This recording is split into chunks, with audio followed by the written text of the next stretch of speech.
Assalamualaikum warahmatullahi wabarakatuh. Hai semuanya, di video kali ini kita akan membahas mengenai materi yang ke-15 atau materi yang terakhir, yaitu MISC.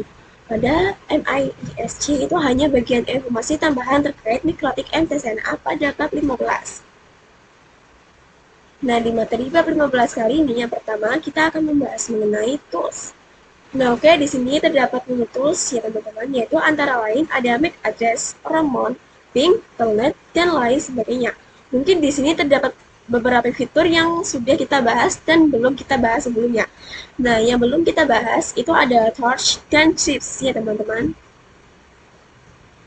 Nah, di sini pada torch itu digunakan untuk memantau trafik dari sebuah paket melalui interface real-time monitoring.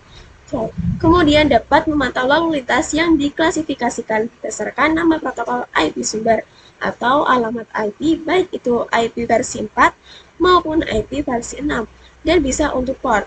Nah, selanjutnya di sini terdapat grabs. Nah, jadi pada grabs itu digunakan untuk memonitoring trafik melewati interface dalam waktu tertentu. Trafik rata-rata diambil tiap interval setiap 5 menit sekali. Dapat digunakan untuk memonitoring penggunaan CPU, memori, dan disk. Nah, untuk melihat hasil monitoring grabs, kalian bisa melalui dua cara ya teman-teman. Yang pertama yaitu menggunakan aplikasi Winbox ataupun dengan Webflip. Nah, jika menggunakan aplikasi Winbox, kalian pergi ke menu Tool, lalu Grabbing, kemudian Interface Grabs. Dan jika kalian menggunakannya Webflip, kalian bisa kunjungi situs ini ya teman-teman, situs web ini. Dan materi yang kedua, kita akan membahas mengenai Support Rift Connection Swap.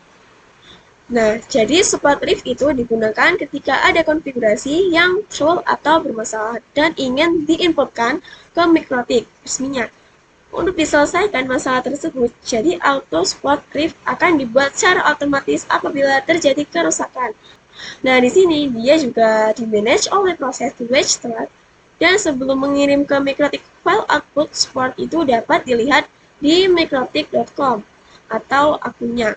Nah, tujuan dari support Thrift ini adalah supaya pihak MikroTik supportkan membantu kita untuk menangani masalah tersebut. Nah, di sini kita juga akan membahas terkait connecting support. Nah, jadi sebelum kita membuka support mikrotik.com, teman-teman bisa cek restore pada router, kemudian disarankan untuk memberikan note pada setiap yang kita record. Jelaskan serinci mungkin sehingga dapat memudahkan tim mikrotik. Kemudian sertakan diagram jaringan Anda, dan untuk info selengkapnya kalian bisa lihat di link berikutnya ya teman-teman. Nah teman-teman, sekian dari video bab 15 kali ini. Mohon maaf apabila ada salah kata. Wassalamualaikum warahmatullahi wabarakatuh.